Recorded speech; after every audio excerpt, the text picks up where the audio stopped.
brother. Hi, everyone. This is Ryan.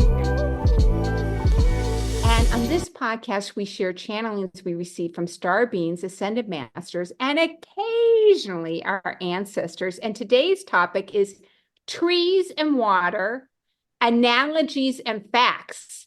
And all of these 3 sessions came from within the past week, which is very timely and unusual. Don't you say, Brian? Yeah, definitely. Yeah, so do you want to kick it off with our first topic, which is trees? As I said in the last session, I am a tree hugger, a tree talker. I love trees. And so this was really interesting. This is from a session that came through on June 21st, the solstice. Yeah. You're right. This is not the first time I know there's been other ones, but yeah, in this one, they talk about coming forth with message regards to the highest attainment of one's path in life. And they said, if life were compared to a tree, there are many branches, as above, so below. So each one of these represents a different foray into receiving light. Yeah, So and then they go on to say, and Brian, this was so helpful to me. And I'll go in after I read this portion to it, but they said, often we're asked for the highest path for one's choosing. However, when gazing at a tree, is the higher branch superior to the lower one? Aren't they all sustained by the light? And indeed, the older ones are the lowest branches whose support forms the basis of the tree's growth. In this way, we say humans who worry about the choices before them, we say relax. Brian, do you remember when we read those Michael Newton books about, so for everyone who's listening, there wasn't that the name of the author, Michael Newton, who did past life regressions for people and wrote yes, a series of books yes. about what the afterlife was like? So in the afterlife, he did hypnosis with all these different people, and similar to what happened with Dolores Cannon, they all shared similar stories, no matter who he was doing a session with. And one of the unique things that they always said was that there was this book that they looked at. Do you remember this part? There was this like book that was like a living book. It was like a movie. Right. And that with their soul group, they would all look back at points in their lives and be like, oh boy, what if I made this was not a good decision? What if I made this decision? And honestly, Brian, that has stayed with me. That has absolutely stayed with me. And then as we learned about alternate realities, I think that they were definitely talking about me when they're saying humans who worry about the choices before them relax, because I'm thinking, oh my gosh, am I going to be up with my soul group and looking back at this and being, regretting this choice? Can you understand that? Yeah, but I mean, there's no wrong choice, right? I mean, you can go back and see if I would have done this, what would have happened and the repercussions of that. And I think maybe at the end of life, you can look at that and all the different permutations and what would have changed. Um, but yeah, it's even to the point where we've read some of these books.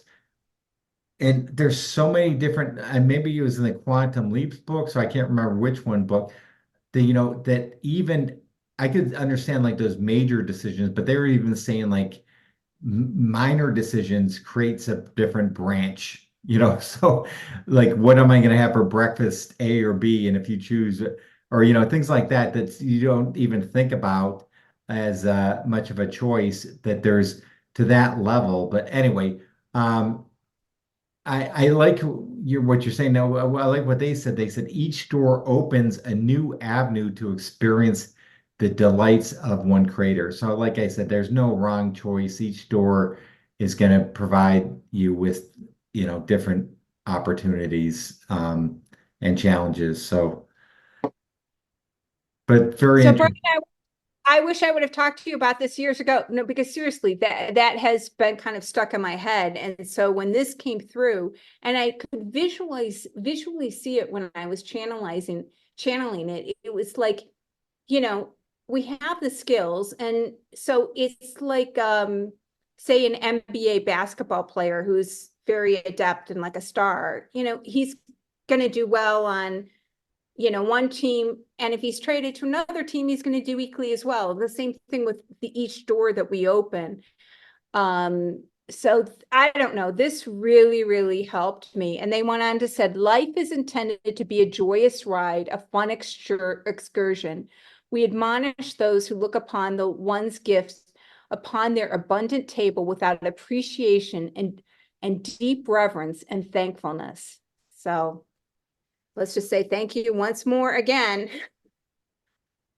Thank you. And yeah, it's gratitude and all that. Yep, definitely. So, um, but I think I have to look back, but there's also, I know that we've got some messages in the past about the power of trees and just to actually, put your hand on a tree and, there is a lot of power and they have a lot of energy and their strength from them. So it is, just another way to sort of connect with the earth. And I think it's so yeah, I'm a tree hugger too.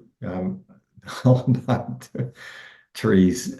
Um, all right. So why don't you talk about topic two, Maureen?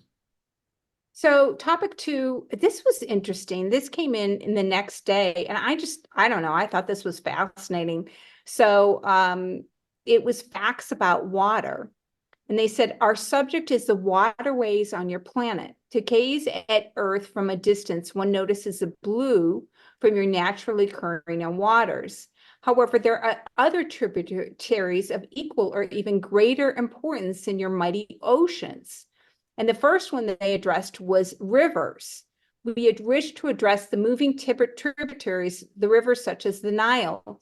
These rivers provide a movement of energy not unlike your mighty oceans.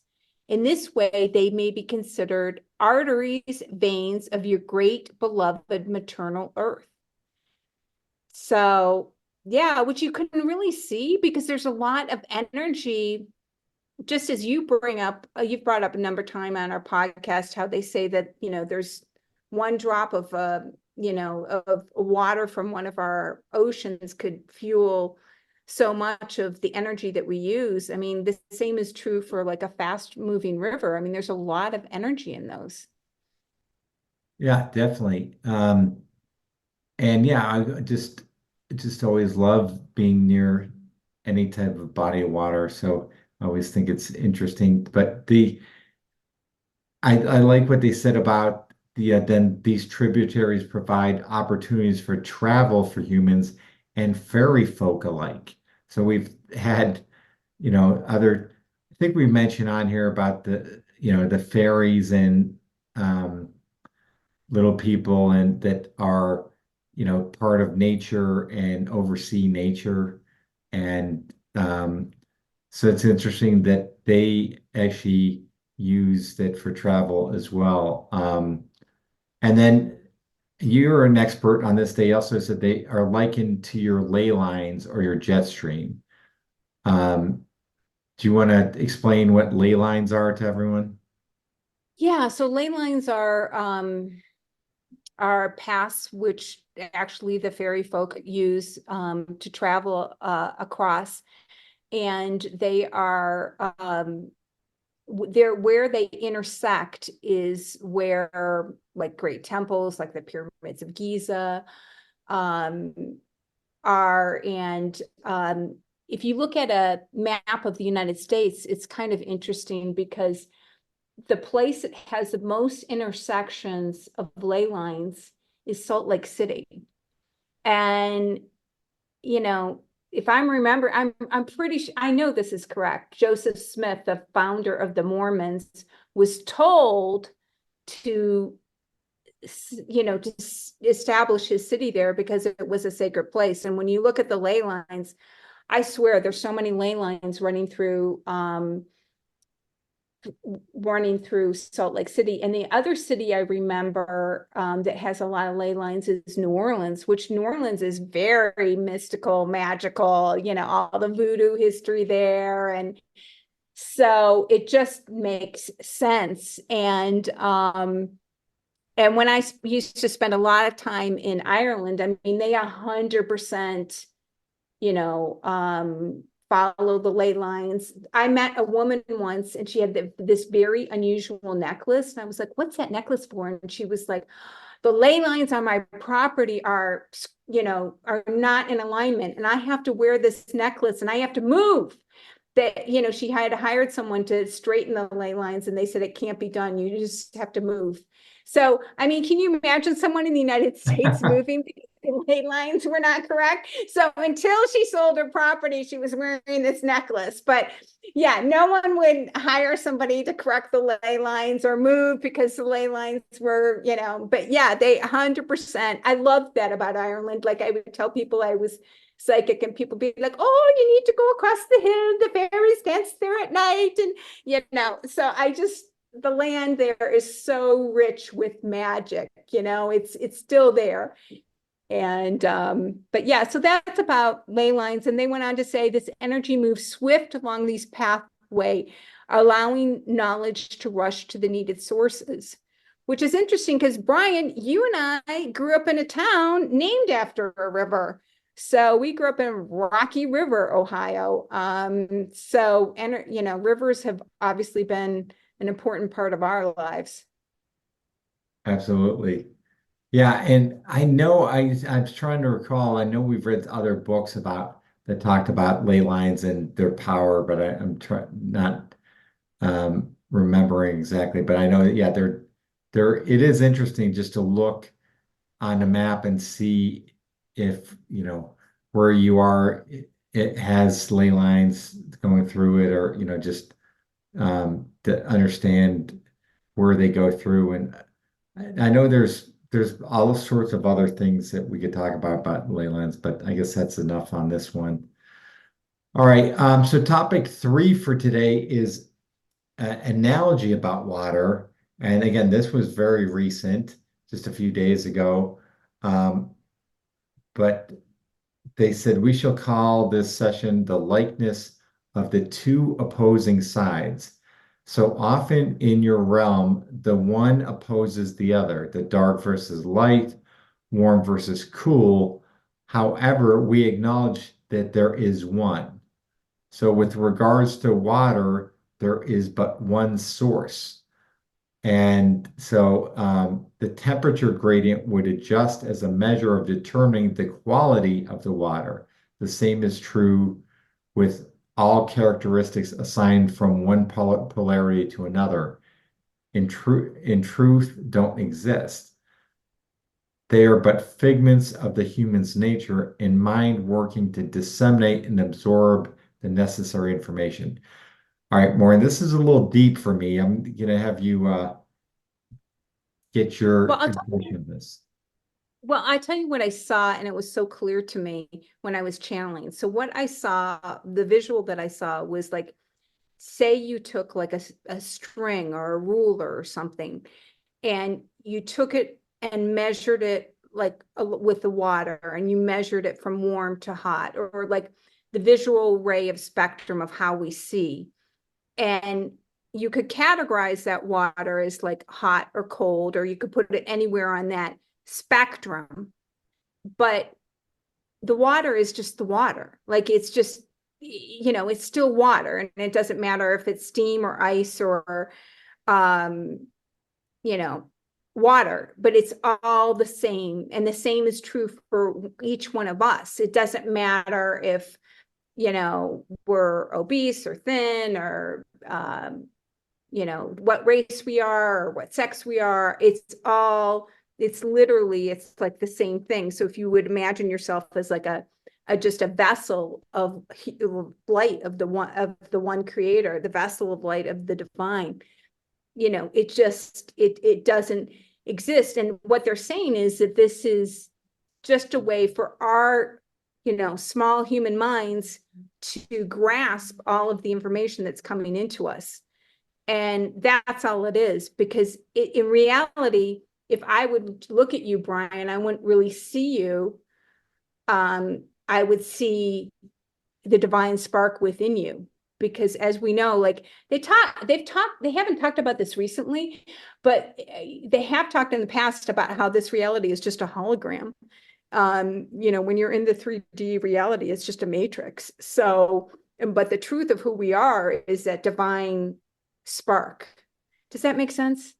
Yeah, no, that helps a lot. Yeah, that does explain a lot. And exactly what you were saying, it goes on to say, um, we ask you to remember this as you look upon the other who you view as totally different from yourself.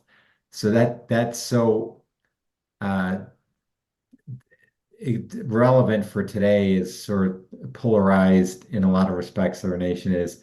But it said whether it be in the categorization of age, wealth, race, or sex, these are but or abnormalities of the condition of the density of your existence. But when you rise above, you'll be cloaked in the light of the one without the necessary accoutrements that come with the physical frame. In this way, you shall rightly judge all who come upon your path as a reflection of your own divine wealth. So, yeah, that's amazing. Yeah, and I think it's especially true. I'll be back in the United States in a couple of weeks, but I know it's probably gearing up for the presidential election, and you know, opposing sides, and there is no opposing sides. It's all an illusion. Yeah, It's absolutely. and so yeah, I think that this is a really beautiful, powerful message, and I'm grateful for them all. So, is there any other reflections you have on this week's podcast? No, thanks. These are great. I like how they all tie together, and I think a great topic for this one. So, yeah, then before we close, I know next week, I think, well, we have a couple different options, but we're looking at a couple different possible topics. One, um, potentially Eve, and another gonna potentially work on here this week is around um, sort of talk about the interaction with star beings with some of our past leaders that I'm working on. So look forward to Oh, that. that'll be interesting, because we've had so many, as we said before, I mean, we've had so many messages about major political figures, historical figures. So I'm looking forward to that one, brother. That'll be good. Definitely. So I'll close you off. This was another message that came in from this week. And like I said, we occasionally hear from our grandparents, more often from star beings and the ascended masters. But I thought that this would be comforting for all of us who've had departed loved ones. And I just think that this would provide comfort to anybody. It said, this is from our grandparents, we watch over all our family members with loving care. This is indeed part of the responsibility of departed loved ones. We always hover near, awaiting the eager call for the participation in your daily lives. Which, again, I'm going to remind you all who listen, like Brian and I didn't even really have a relationship with these grandparents, but they have been very helpful since we've connected with them in channeling, and just another beautiful message from them. Yes, absolutely. I know we do our daily prayer that they provide to us. That's again, you have to call on them to have them participate and help you out. So I know we've had a prior session on that, but call on your guides, your loved ones, your that have departed to help you in your life. And it was a synchronicity, Brian. I swear it was 2 days after that I channeled this. What was that book that we recently read about the channeling? Ash Akshar, Yeah, what was that book? Ashtar Sheeran, yes. Okay, so I was reading that book, and in that book, the woman who channels this star being said exactly the same thing, like 2 days after I channeled this, that they're actually in another reality that's just right up next to ours. And so they're actually with us at all times, which actually, as I'm telling you this now, I can feel it, I can feel it. So um yeah, we're never separated from those that we love. And, how comforting is that? Absolutely. Okay, well, thank you, everybody. And we'll look forward to talking with you next week. And thanks so much for listening.